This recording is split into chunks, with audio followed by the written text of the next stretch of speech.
Agora, assim, de curiosidade pra galera, o problema dos três corpos, hoje eu tava chegando a essa conclusão, tem uma relação direta com um livro sensacional de um ex-agente da CIA chamado Chase Brandon. E o nome do livro é The Kryptos Conundrum, que é tipo assim, a charada de Kryptos. Qual que é essa ideia? Não sei se o Kratos vai conseguir, o nome do livro escreve Conundrum, né? Kryptos Conundrum. Esse livro, The Kryptos Conundrum, é um dos livros mais interessantes, mais impressionantes que eu já li. Por quê? Primeiro de tudo, você abre o livro, a primeira folha do livro tem um selo oficial da CIA, escrito assim: a CIA revisou esse livro e concluiu que nenhum segredo de segurança nacional é revelado nesta obra. Falei, caraca, nunca tinha visto isso num livro, né? O livro ter sido avaliado pela CIA. Aí você fala, pô, já começou bem, né? Aí você vira a segunda folha do livro, o Chase Brandon, o ex-agente da CIA, colocou uma frase do Francis Bacon. A frase é a seguinte: às vezes a verdade é tão dura que só pode ser dita por meio da ficção. Você fala, caraca, a CIA falou que não tem nenhuma verdade ali, mas ele fala, tem verdade, só que eu botei em forma de ficção para não pegar mal, né? Qual é a história desse livro? A história desse livro, metade dela é baseada em fatos reais. Por quê? Em 1990, o maior criptógrafo da CIA, o cara que faz a criptografia, ele criou uma charada, um desafio criptográfico em forma de escultura. E o nome dessa escultura se chama Kryptos. E o segredo dessa escultura é o Kryptos Conundrum, né? Então, qual que é a questão?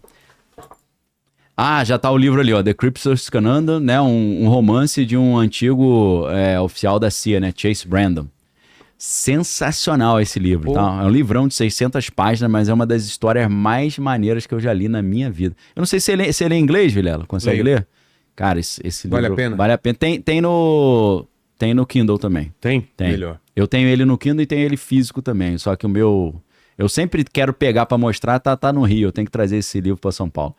Então, esse livro é baseado numa coisa real, que é o maior criptógrafo da CIA, e eu tava explicando pra galera, vou só retomar pra fazer o fio da meada aqui, ele criou uma escultura com 4 enigmas. E que existe essa escultura, que é uma estrutura, né? Em frente ao prédio da CIA em Langley, na Virgínia. Tá lá, existe. Dá pra acessar isso, se você botar Kryptos e entrar em imagem, ou Sculpture, né? Escultura, você vai achar. Tem 4 enigmas. 3 já foram desvendados. Eu não me lembro exatamente quais são, mas um não foi desvendado até hoje. Essa escultura é de 1990. Nesse livro de 400 páginas, o Chase Brandon oferece a interpretação dele sobre qual seria o 4º enigma. E o 4º enigma seria o seguinte: vai acontecer um evento, aí a gente volta no negócio do evento. E esse evento é uma chegada de alienígenas malignos que querem destruir o planeta Terra. E a humanidade foi... eles escolheram um ser humano para preparar a humanidade para isso.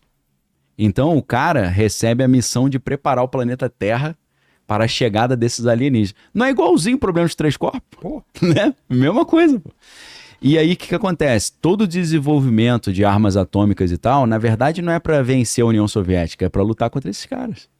Então, ele dá a entender que hoje, esse perigo de Terceira Guerra Mundial e os Estados Unidos e a Rússia estarem investindo muito dinheiro em arma, na verdade, é uma desculpa para convencer a população de que seria interessante investir trilhões de dólares em arma. Mas, na verdade, não é para lutar com os russos, é para lutar com os alienígenas que estão vindo. Pô. Entendeu? Entendi. Então, assim, mas... a história é mirabolante. Olha lá, ó, a escultura. É complicado o negócio, né? Um monte de letra maluca. Entendeu? Então, o Chase Brandon diz que é esse segredo que tá ali. Seria esse o mesmo segredo que o Elon Musk tá sabendo e por isso ele quer ir pra Marte? Porque ele sabe que vai dar BO aqui, né? É por esse motivo que os caras estão fazendo base subterrânea. Boa parte do livro são eles construindo as bases subterrâneas para se proteger da chegada desses caras. Que eles sabem que vai ter essa guerra. Verdade. Só que aí o que acontece? De vez em quando, alguns desses seres do bem vêm à Terra e entregam nova tecnologia, falando, ó, use isso aqui para vencer os caras mal que estão vindo aí. Então, por exemplo, sabe aquela lenda que o transistor, algumas tecnologias foram alienígenas que entregaram para os americanos? Ele explica um pouco isso. O mais estranho é que ele cita alguns nomes de pessoas reais no livro. Por exemplo, ele cita um dos maiores cientistas que desenvolviam essas armas para os americanos para lutar contra os alienígenas, e o nome do cara no livro é Pete Peterson.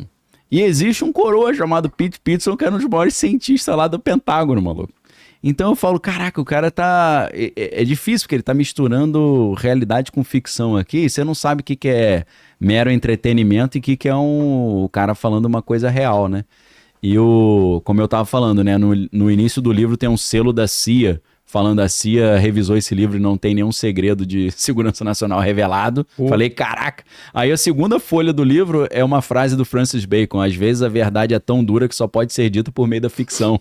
Falei, meu irmão, ele já te ganha nas duas folhas, né? Só isso já dá vontade de ver. Você fala, caraca, meu irmão. Então, assim, é um livro muito legal. Infelizmente, eu creio que não tem em português, mas que tem uma curiosa semelhança aí com o problema dos três corpos e com essa ideia do evento geofísico que Elon Musk... Oi, pessoal. Eu sei que estou interrompendo seu vídeo, mas eu realmente queria falar diretamente com você. Se você valoriza conteúdo educativo como este, sei que juntos podemos fazer a diferença. Por favor, apoie-nos com um simples joinha, inscreva-se e compartilhe para que possamos continuar trazendo aprendizado significativo para todos.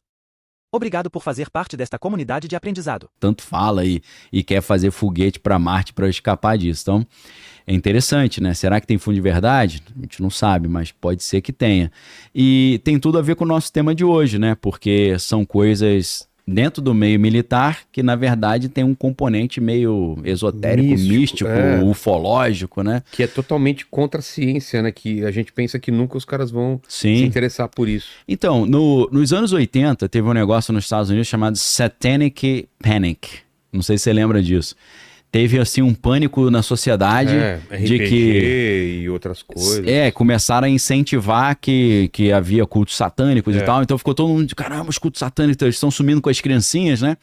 Nessa época do Satanic Panic, teve um debate, um dos debates mais loucos que eu já vi na minha vida, que foi um debate de um ex-agente do FBI chamado Ted Gunderson.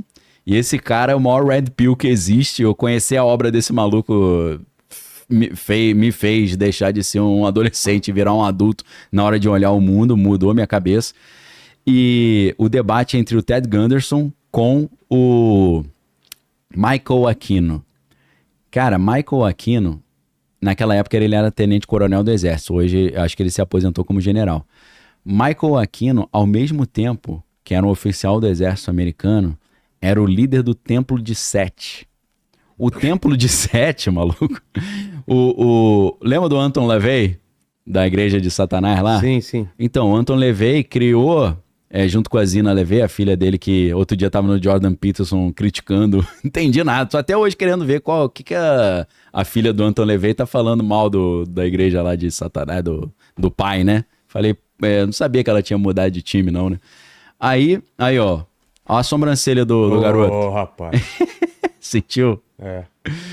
Isso é ele já mais coroa. Se você pegar o debate dele com o Ted Gunderson, ele tá vestido de sacerdote do Templo de Sete. Aí o cara tá com a roupa preta sinistra pra caramba. Esse cara, meu irmão, ele, nesse debate, o templo... Deixa eu explicar o que é o Templo de Sete, né? O Michael Aquino, que ajudou a fundar a igreja do Lúcifer lá, de Satanás, ele começou a achar muito light. Ele falou, isso aqui tá muito light, que é um negócio mais hardcore. Aí ele criou o Templo de Sete, entendeu? Sete é o cara do mal lá do Egito, a gente falou que esquartejou o irmão, né? Então, o Ted Gunderson tava no debate dizendo, você usa criancinha nos seus rituais. Você elimina a criancinha, eu tenho prova. Mó baixaria o negócio. Aí ele prova, você é maluco. Dois caras um tenente-coronel do exército e um ex-agente da CIA debatendo, né? Os caras da teoria da conspiração dizem que a função desse cara, esse cara no exército, ele era o responsável pelas operações psicológicas, ele tem doutorado nessa área, tá? O cara tem uma formação super robusta. Mas um cara muito louco, esse cara tem dois nomes diferentes, mas é a mesma pessoa. Michael Prince, acho que é Michael Prince, é um dos nomes do cara. Esse cara dizia que era um super soldado também. É um canadense que diz que quando ele era criança ele foi usado num projeto chamado Operação Delta e criaram um super soldado nele. Ele realmente participava de tropas de elite do exército. Tem filmagem, ele se filmou com o celular, mesmo não podendo, ele fazendo treinamento lá com a galera dando tiro. E esse cara casou com uma mulher que era da família Rothschild, uma parada de altíssimo nível. Mas esse cara hoje tá preso, prenderam ele. Esse Michael Prince, eu lembrei do outro nome dele, James Casbolt. Esses vídeos todos sumiram da internet, mas eu acho que no DuckDuckGo você ainda acha. As entrevistas com James Casbolt, que é a.k.a., né, also known as, também conhecido como Michael Prince. Esse cara dizia que esse maluco aí, o Michael Aquino, a função dele, sabe qual que era? Apaziguar os alienígenas ou anjos caídos ou demônios que trabalham junto com o exército americano, levando oferendas para eles, de tempos em tempos, que ficam lá no subsolo, lá na área 51. Velho. Olha lá, olha como é a pinta dele no debate. A franjinha, o cordão, a roupa. E é esse debate dele com o Ted Gunderson, né? Então, assim, cara, quando você vê que no exército americano tinha um general que é líder de uma igreja desse naipe, né, que fala sobre essas coisas, você descobre que o Jack Parsons, que trabalhava fazendo foguete também, era da OTO e fez o ritual de Babylon tentando criar o bebezinho anticristo. Inclusive tem um problema aí, né? Porque confere pra mim, Kratos, a data de nascimento do Donald Trump, por gentileza. Porque o que eles estavam fazendo, acho que é 14 de junho de 1946. 14 de junho de 46.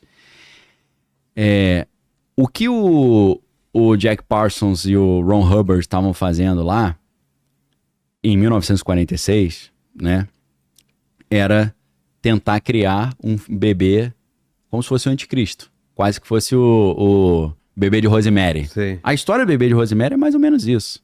Ela fica grávida espiritualmente e tal, mas o Roman Polanski, no final, ele bota uma duvidazinha, né?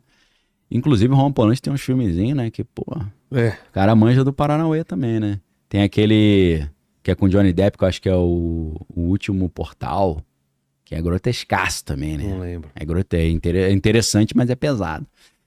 Então, tem a história da Sharon Tate também, né? Do Charles Mason, que ele tá no filme Era Uma Vez em Hollywood, né? Só que é a versão, né? Assim como no Bastardos Inglórios ele mata o Hitler, né? Ali ele matou o Charles Mason também, né? Eles estavam tentando fabricar no rito de Babylon, em 46, o anticristo. Um bebezinho